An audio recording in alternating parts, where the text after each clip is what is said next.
Mabuhay sa Mango Flix! Sa video na ito, pag-uusapan natin ang isang thriller tungkol sa grupo ng mga teenager na nakakita ng isang misteryosong itlog sa dalampasigan.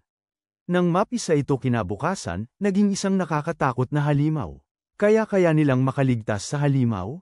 Alamin natin ang buong istorya. Nagsisimula ang kwento sa isang magandang tanawin ng dalampasigan.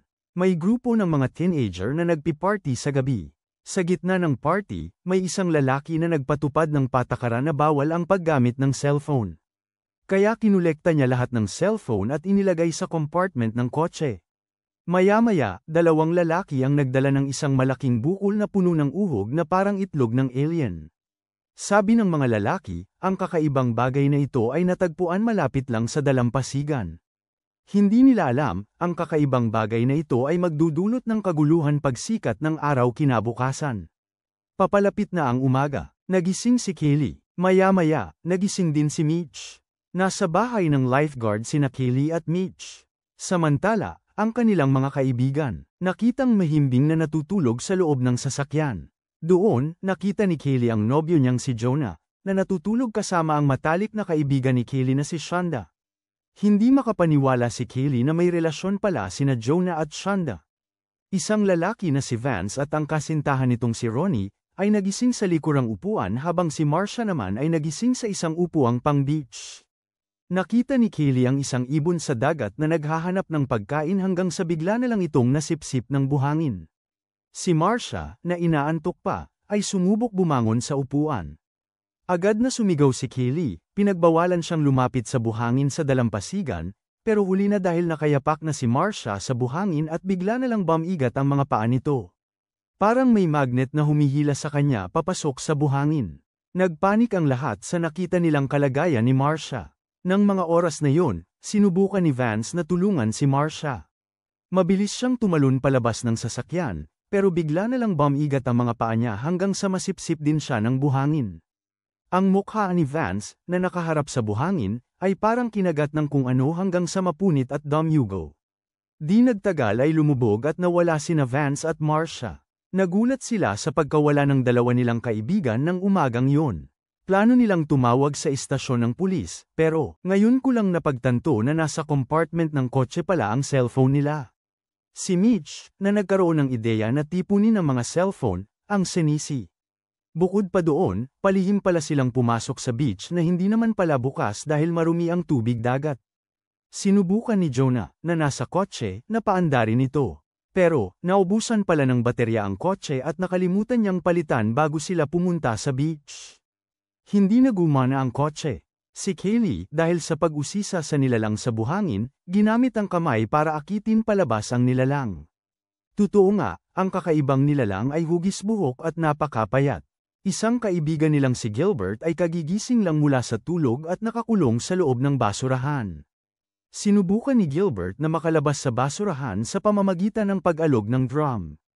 Agad siyang sinigawan ng mga kaibigan niya na huwag gumalaw. Tumahimik na si Gilbert matapos sabihin na mayroong kung ano sa buhangin. Nagulat din siya nang malaman niyang dalawa sa mga kaibigan niya ang namatay dahil sa pagkakasapsap ng buhangin sa dalampasigan. Kailangan na lang tiisin ni Gilbert at manatili sa loob ng basurahan na yon. Nagsimulang mawalan sila ng pag-asa at umaasa na lang sila na mayroong darating para tulungan sila. Si Ronnie, na nawalan ng kasintahan, ay sumulat ng liham sa kanyang ina. Walang pagkain at inumin, naghihintay na lamang sila sa isang bagay na di tiyak. Pagkatapos ay napagtanto nilang wala na ang mga taong dumalo sa party kagabi at nalibing sa buhangin ng dalampasigan. Sa madaling salita, 6 na lang sila ang natira sa dalampasigang ito. Hindi kalayuan, nakita ni Kelly na ang malaking bato na natagpuan kagabi ay nabasag.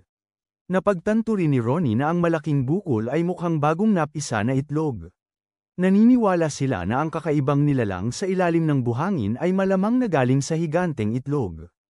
Naisip din ni Jonah na kunin ang mga gamit na nasa bag ni Marcia.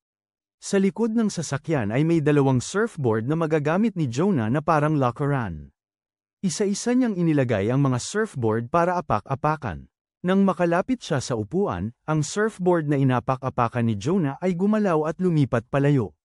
Sinikap ni Jonah na huwag madikit ang katawan niya sa buhangin, pero ang halimaw ay lumabas mula sa buhangin at dumapo sa tiyan ni Jonah. Mabuti na lang at nakaligtas siya at nakaakyat sa upuan. Pero nasugatan ang kanyang tiyan dahil kinagat ito ng halimaw. Parang taong may malalang lason si Jonas, hirap na pigilan ang sakit. Aniya, parang sinilaban ng libu-libong dikiya ang tiyan niya. Habang kinakaya ang hapdi, binuksan ni Jonas ang laman ng bag ni Marcia at may nakitang mga inuming delata. Isa-isa niyang binato ng tubig ang mga kaibigan niya. Nang ihagis niya ang inumin kay Mitch, bigla namang umuga ang hawakan ng kahoy sa gilid niya at muntik nang mahulog. Lumalala at nagpupuno ang sugat sa tiyan ni Jonas. Nahihirapan si Jonas kaya nakahiga na lang siya sa upuan. Naguguluhan na silang lima kung paano sila makakaligtas sa dalampasigan. Kailangan nilang kunin ang cellphone na nasa compartment ng kotse. Magbubukas din sana ng compartment si Ronnie habang nakaapak sa bumper ng sasakyan.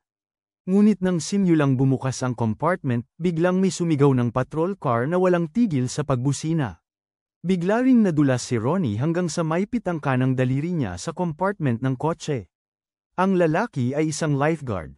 Tinanong niya kung ano ang ginagawa ni Kaylee at ng mga kaibigan niya sa saradong dalampasigan na yun. Kinuwento ni Kaylee kung mayroong bagay na nakabaon sa buhangin ng dalampasigan. Di naniniwala, agad na bumaba ng sasakyan ang bantay. Nakakagulat na hindi nasaktan ang paa ng lalaki ng nilalang sa buhangin. Nagtaka sila kung paano nakalakad ang lalaki nang hindi nasasaktan. Pagkatapos, nalaman nilang ang sapatos na katad niya ang nagligtas sa kanya. Tinawag ng bantay dagat sina Kaylee at Mitch na bumaba, pero kitang-kita na ayaw nilang lumapit. Nagalit ang bantay dagat at nagbanta na IS spray sila ng pamatay-pukyutan. Nahulog ang susi ng sasakyan ng lalaki sa buhangin. Kinuha niya ang susi, pero biglang bumigat ang kanyang mga kamay at hindi na siya makagalaw. Para bang hinihigop ng buhangin ang kanyang mga kamay. Agad na sinabuyan ng lifeguard ang nilalang na lumitaw sa buhangin.